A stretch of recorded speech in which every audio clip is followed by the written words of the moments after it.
Hi goodies, நம்ம இந்த வாரம் பார்க்க போகிற திருக்குறள் அதிகாரம் வான் சிறப்பில் குறள் எண் 19. தானம் தவம் இரண்டும் தங்கா வியன் உலகம் வானம் வழங்காதெனேன். விளக்கம்: மழை பொய்த்து போனால் விரிந்த இவ்வுலகில் பிறர்க்கு தரும் தானம் இராது, தன்னை உயர்த்தும் தவமும் இராது. இப்போ இந்த குறளோட விளக்கத்தை நம்ம ஒரு குட்டி கதை மூலமாக பார்க்கலாம் வாங்க.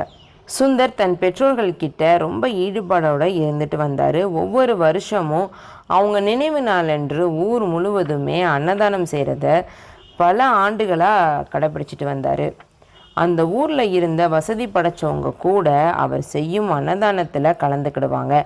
ஏன் அப்படின்னா, தான் அன்னதானம் செய்யும் அந்த ஊரில் யார் வீட்டிலையுமே சமையல் செய்யக்கூடாது அப்படிங்கிறது அவருடைய அன்பு கட்டளை.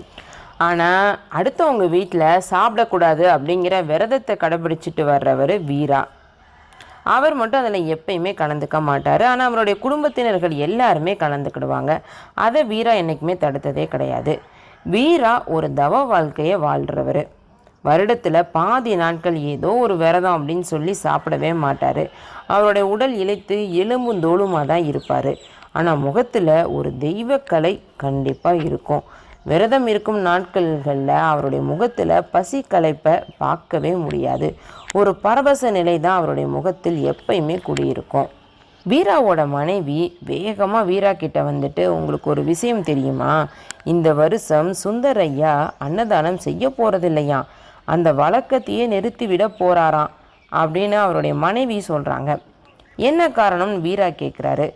இறந்து போனவங்களுக்கு 25 வருடங்கள் சடங்குகள் செஞ்சால் போதுமா அப்படின்னு யாரோ சொல்லியிருக்காங்க. நான் தான் 30 வருடமாக அன்னதானம் செஞ்சிட்ருக்கேனே, அதனால் இதோட போதும் அப்படிங்கிற முடிவு எடுத்துட்டேன் அப்படின்னு சுந்தர் சொன்னாராம். அவர் அப்படி சொன்னதில் ஒன்றுமே ஆச்சரியம் இல்லை. ஆனால் இது அவர் வெளியில் சொல்கிற காரணமே தவிர உண்மையான காரணம் இது கிடையாது அப்படின்னு வீரா சொல்கிறாரு. என்ன சொல்கிறீங்க அப்படின்னு வீராவோட மனைவி கேட்குறாங்க. நம்ம ஊரில் தொடர்ந்து 3 வருடங்களாக மழை பெய்யவே இல்லை, விவசாயம் இல்லை, வியாபாரம் இல்லை, எப்படியோ வயிற்றையும் வாயும் கட்டி எல்லாருமே வாழ்ந்துட்டுருக்காங்க. இது போன்ற சமயங்களில் தானங்க அன்னதானம் செய்யணும் அப்படின்னு வீராவோட மனைவி கேட்குறாங்க. நீ சொல்கிறது சரிதாம்மா, ஆனால் சுந்தர் ஒன்றும் குபேரர் கிடையாது. நம்ம மாதிரி நடுத்தர வர்க்கத்தை சேர்ந்தவர் தானே, ஒரு சின்ன விவசாயி. அவருக்கு குடும்பம்னு ஒன்று இருக்குது. அவர் எப்பயுமே செய்யும் அன்னதானமே அவருடைய வசதிக்கு மீறினது தான். ஆனால் தன் பெற்றோர்கள் மேலும் இருக்கிற மரியாதைக்காக அவர் இதை ஓரளவு கஷ்டப்பட்டு செஞ்சுட்டு வந்துட்டு இருந்தார். மழை பொய்த்து வாழ்க்கையே சுமையாகி போன நிலையில் கூட கடந்த 2 வருடங்களாக அவர் இந்த அன்னதானத்தை நடத்தியதே பெரிய விஷயம். இந்த வருடம் நிச்சயமாக நடத்த முடியாது அப்படிங்கிற நிலைமையில தான் ஏதோ ஒரு காரணத்தை தேடி இருக்கிறாரு அப்படின்னு வீரா சொல்கிறாரு. வீராவோட மனைவி கேட்குறாங்க, அதுக்கு ஏன் ஒரே தடையாக நிறுத்தணும்? இந்த வருஷம் நிப்பாட்டிட்டு அடுத்த வருஷம் மழை பெஞ்சதும் மறுபடியும் ஆரம்பிச்சிருக்கலாம்ல அப்படின்னு வீராவோட மனைவி கேட்குறாங்க. அதுக்கு வீரா சொல்கிறாரு, இது போன்ற விஷயங்கள் ஒரு வாட்டி தடைபட்டால் திரும்ப அதை ஆரம்பிக்கிறது ரொம்ப கஷ்டம். அது மட்டும் இல்லை, ஒரு வாட்டி தடைபட்ட உறுத்தல் ஆயுள் முழுவதுமே இருந்துக்கிட்டே இருக்கும். அதனால் ஏதாவது ஒரு காரணத்தை சொல்லி நிறுத்திட்டோம் அப்படின்னா நிம்மதியாக இருக்கலாம் அப்படின்னு வீரா சொல்லிடுறாரு. இதை கேட்ட வீராவோட மனைவி, இதையெல்லாம் நீங்கள் ஒரு அனுமானத்தில் தானே சொல்கிறீங்க, அவரோட மனசில் என்ன இருக்குங்கிறது உங்களுக்கு எப்படி தெரியும் அப்படின்னு கேட்குறாங்க. அனுமானத்தில் சொல்லலாமா, அனுபவத்தில் தான் சொல்கிறேன். அவருக்காவது அன்னதானம் செய்ய பொருள் தேவைப்படுது. ஒரு காசு செலவில்லாமல் நான் செஞ்சுட்டு வந்துட்டு இருந்த சில அனுஷ்டானங்களையே நான் நிறுத்திட்டேன். நிறுத்திட்டீங்களா? நான் கவனிக்கவே இல்லையே அப்படின்னு வீராவோட மனைவி கேட்குறாங்க அதிர்ச்சியாக. நான் நிறுத்தினது அதிகாலையில் செய்கிற அனிஷ்டங்களை.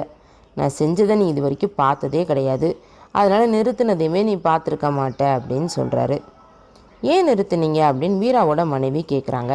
முன்னாடியெல்லாம் அதிகாலையில் எந்திரிச்சு ஆற்றுக்கு போய் குளிச்சுட்டு அங்கேயே என்னோடய அனுஷ்டானங்களை செஞ்சுட்டு வருவேன். மழை பெய்யாததுனால ஆற்றுல நீர் இல்லாமல் போனதும் நம்ம வீட்டு கிணத்துலேருந்து தண்ணீர் இழுத்து குளிச்சுட்டு வீட்டிலேயே அனுஷ்டானங்களை செய்யவும் ஆரம்பித்தேன். அதுக்கு பின்னாடி நம்ம கிணற்று நீருமே வற்றி போயிடுச்சு, தண்ணீருக்கு பஞ்சமே ஆயிடுச்சு. என்னையால் முழு மனசோட மன நிம்மதியோட தவங்களை செய்கிற அளவுக்கு சக்தியே இல்லாமல் போயிடுச்சு. ஒரு நாள் எனக்கு ஒரு எண்ணம் வந்தது. இவ்வளோ வருடங்களாக இதையெல்லாம் தவறாமல் முறையாக செஞ்சுட்டு வந்துட்டு இருந்தோம். நமக்கும் வயசாயிடுச்சு. இனிமேல் இதையெல்லாம் விட்டு விட்டால் என்ன அப்படின்னு யோசித்தேன். இப்போ சில அனுஷ்டானங்களை விட்டுட்டு நிம்மதியாக இருக்கேன். சுந்தரும் என்னோட மனநிலைமையில தான் இருந்திருப்பாருன்னு நினைக்கிறேன் அப்படின்னு வீரா சொல்கிறாரு. ஹை குடேஸ், உங்களுக்கு இந்த கதை மூலமாக இந்த குறளோட விளக்கம் புரிஞ்சிருக்கும் அப்படின்னு நான் நம்புகிறேன். மழை பெய்யலை அப்படின்னா இந்த பரந்த உலகத்தில் இருக்கிற தானம் தவம் இந்த இரண்டுமே இல்லாமலே போய்விடும் அப்படிங்கிறது தான் இந்த குறளோட பொருள். இந்த விளக்கம் உங்களுக்கு பிடிச்சிருந்தது அப்படின்னா உங்கள் ஃப்ரெண்ட்ஸ் கூட ஷேர் பண்ணுங்கள், லைக் பண்ணுங்கள், விருதை பொண்ணு சேனலை சப்ஸ்கிரைப் பண்ணுங்கள். நன்றி, வணக்கம்.